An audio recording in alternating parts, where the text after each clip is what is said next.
Oh, have mercy. Your brother from the gutter, the slick one back behind the with the open bar, never a cover, never a minimum. Yeah. And we've got a winter storm warning in effect.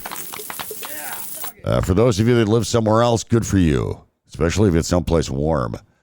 Yeah, we're supposed to get hit with some type of blizzard over the early morning hours and into Sunday.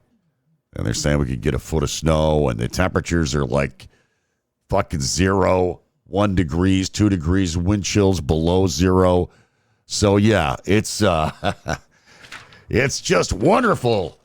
We love it, though, don't we? Yes, we love it. Yeah. So, it was only a matter of time before the Trump Gestapo, Trump's Thug Brigade, killed another innocent American. Last time, it was a mother of 3, American citizen, driving a used Honda. And this week, it's a 38-year-old ER nurse at the local VA that they gunned down and murdered in cold blood. Another American citizen killed by ICE. If you see the video, you can clearly see ICE, some bully asshole from ICE, pushes a woman down hard, gives her a shove, and she ends up on her ass just for filming, right? So this guy comes over to help her. He's got a cell phone in one hand. His other hand is in the air. And they immediately go after the guy, start pepper spraying him, tackle him to the ground. They're obviously smashing his head with something, whether it's the butt of a gun or maybe a pepper spray can. I don't know. But there's a bunch of them, and they got him on the ground, beating the crap out of him. And all of a sudden, you see somebody pull a gun. Now, as it turns out, the guy was carrying. However, he was licensed to carry, has no criminal record, and did not brandish the gun at the officers at ICE, at the ICE Gestapo. So they tackle him on the ground, pepper spray him and whatever, and then they must see he has a gun, right? So somebody pulls the gun out, and these undertrained assholes who ICE used to be a real thing. You know, it was a small unit, about 5,000 people, and they would go after bad guys, right? And they had 6 months of training. But because Trump wants this to be his Gestapo, his own personal Gestapo, and they want to, beef up the troops. If you look at what he's spending on ICE, it's incredible. It's more than some other country's military. And so he just wants a bunch of thugs, militia guys. Who the fuck knows who they are? I'm sure some of them have arrest records. Some of them are probably criminals. They'll hire anybody. There's no background checks. They don't give a fuck. So these are people that are, probably not too bright to begin with. They're not former law enforcement officers. In most cases, these are probably maybe guys that were security people, security guards at the fucking local shopping mall or whatever, or right-wing militia members, or maybe even former January 6ers that were let out of jail. They don't give a shit. They're not picky. So 6 months becomes 6 to 8 weeks of training. I think it's 6 weeks. Or something ridiculous like that. And these people do not know how to handle a fucking situation. They've been told by Stephen Miller that they can do no wrong, that they have total immunity, and they believe it. And that Trump is just they can do murder whoever the fuck they want, and they're going to cover for him. And they have been. The Department of Justice, the Pam Bondi Department of Justice, has been covering for these assholes. The woman that was killed a few weeks ago, they wouldn't let the state intervene and do an investigation. Same thing this time. But let me just say this. The statute of limitations is 5 years. Donald Trump is not going to be president forever. I know he wants to be. I know he's going to try to be. I know he's going to use the Insurrection Act. He's probably saving it for the elections, for the midterms. so that he can create chaos. And as it turns out, Pam Bondi sent a letter to Governor Tim Walz. I don't know if you heard this or not, demanding that if they want ICE to leave Minneapolis, they'll do it. All they have to do is send the government their voter records, you see, because they want to knock people off the voter rolls. This is how they roll. They don't like the politicians in Minneapolis, and so it's somebody to pick on, right? So evidently, protesting in the United States now is considered against you're against the state, and they could take your guns away and kill you just for protesting, and it's fine. So all you conservatives out there, all you Second Amendment bros, this dude had his rights all trampled over and murdered by the state. It is time for Congress to defund these murdering thugs, because ICE is not what it used to be. Under Joe Biden, they went out. They arrested bad people and took them into custody, people with violent criminal records. Now they're out there checking out Mexican restaurants, or just because somebody looks foreign, could be an American citizen, they just grab you and throw you in the fucking wagon. And that's it. There's no ID. You know, you got to walk around with ID. So I mean, this is Trump's personal Gestapo, and he's getting away with it at this point. And they're going to continue to do this because they want people to be scared. You don't fucking question ICE. You don't take video of ICE. You don't say shit about ICE. You don't say shit about Donald Trump, or we're going to make it hard on your state. We're going to fuck with you. I mean, this is completely outrageous. You know, I remember a time when the president of the United States was not a vindictive 10-year-old. I've never seen anybody like this. This is like he's a mob boss. I'm coming after you. I'm coming after you. You criticized me in your paper. You didn't give me the Nobel Peace Prize, so I'm going to put a tariff on you, you know. like what are you, fucking 10 years old? I wish somebody would just say that to Trump. I don't care if you got barred from the press room. I mean, I just like to see one of these reporters fucking give it to him good. Not to mention the relationships he's destroying with our allies. You saw that he backed down, and that's what you have to do to a bully. You got to punch him in the nose, and that's what you have to do with Trump, because no amount of ass kissing is ever going to satisfy him. No amount of trophies or awards are ever going to satisfy this petulant fucking 10-year-old. So you have to punch him in the nose. And that's what Europe did. They said, okay, you want to fuck with us? Fine. We're going to put a bazooka tariff on the United States, and, we'll give it right back to you. And all of a sudden, the stock market took a shit, and people started selling their American bonds. And, you know, when the bonds go down, that's not a good thing. And so all of a sudden he's like, okay, I'm not going to invade Greenland. I'm not going to do it. But I still want to buy it.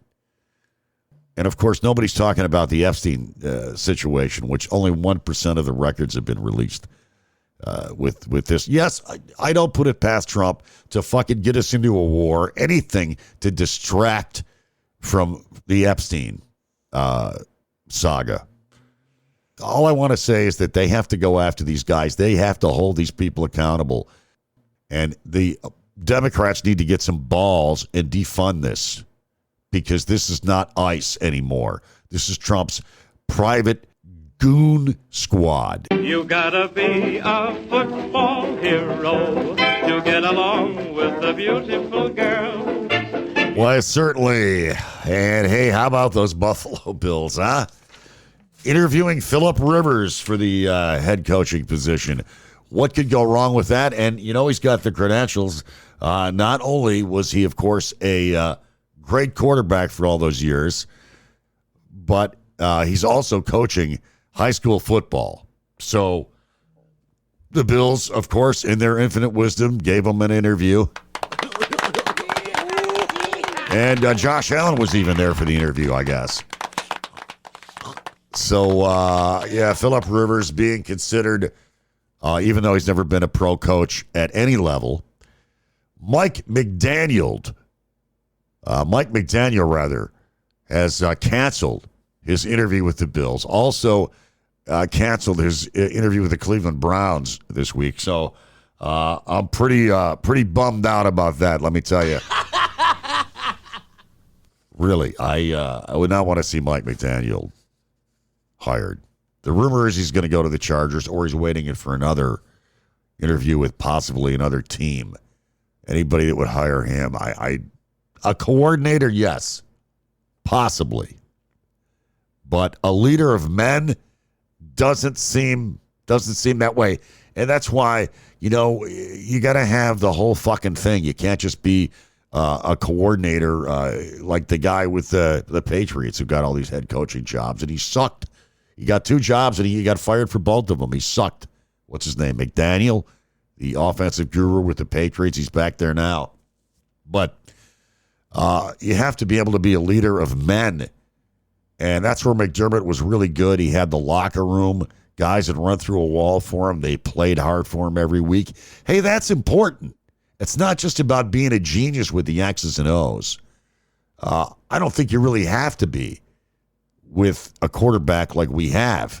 You just have to be a little bit creative and give the guy some fucking weapons. Get him some fucking wide receivers, for Christ's sakes. I've, of course, made my feelings clear about the wide receiver room and the people they brought in.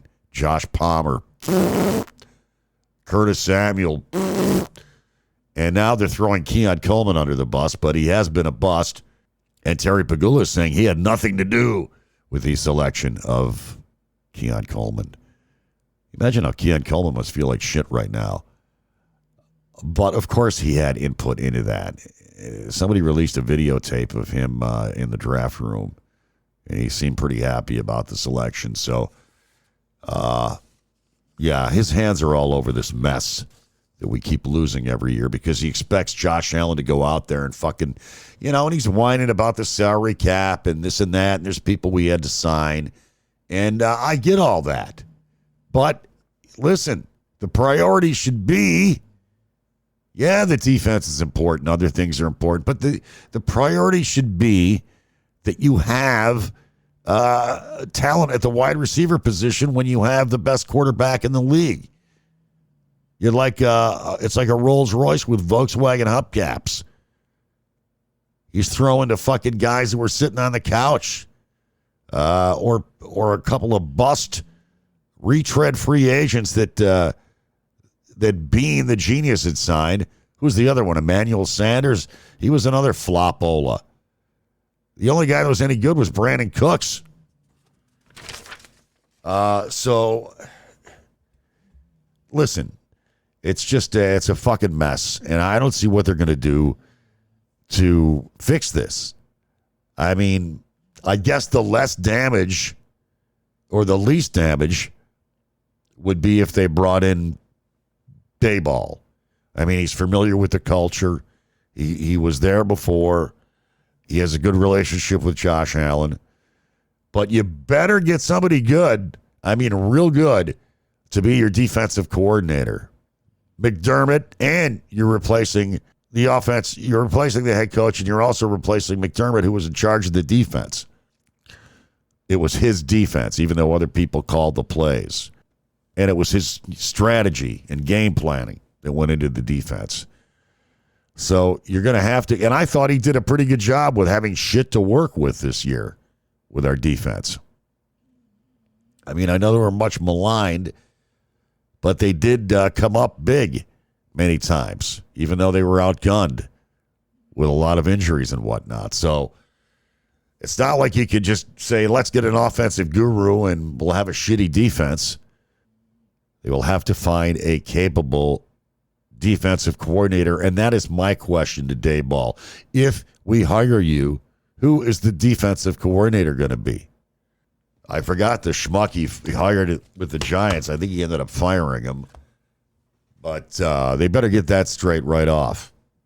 If they go outside the organization for somebody, you're kind of blowing up the whole culture. They could stick with Joe Brady. Is he ready to be a head coach? Other teams are looking at him, so maybe he is. I don't know. But I can't believe I heard the Steelers were going to talk to McCarthy. What's up with that? That doesn't fit the Steeler MO of a head coach. Usually it's a guy from the defensive side of the ball that's, young. Not a retread like McCarthy. But what do I know? I do this podcast and make no money, and I just do it for the hell of it, just to keep myself entertained here in my retirement years. What the hell's going on out here? So that's all Slick Daddy's got for you tonight. Stay warm, do some hot toddies, twist one up, and put on Green Acres, whatever you got to do to get through this storm. I hope you got enough food and alcohol, I guess is what I'm trying to say. Hey, don't forget, you can get this podcast anywhere. We are streaming on Apple Podcasts, Spotify, Amazon, iHeart, YouTube, and of course, we originate out of Podbean. And I would ask that you share this Slickcast wherever you can on social media. And be a good deed doer for the slick one. All right, until next time, remain calm, circle the wagons, live fast, die old, and of course, weed, whiskey, and Warren Zevon.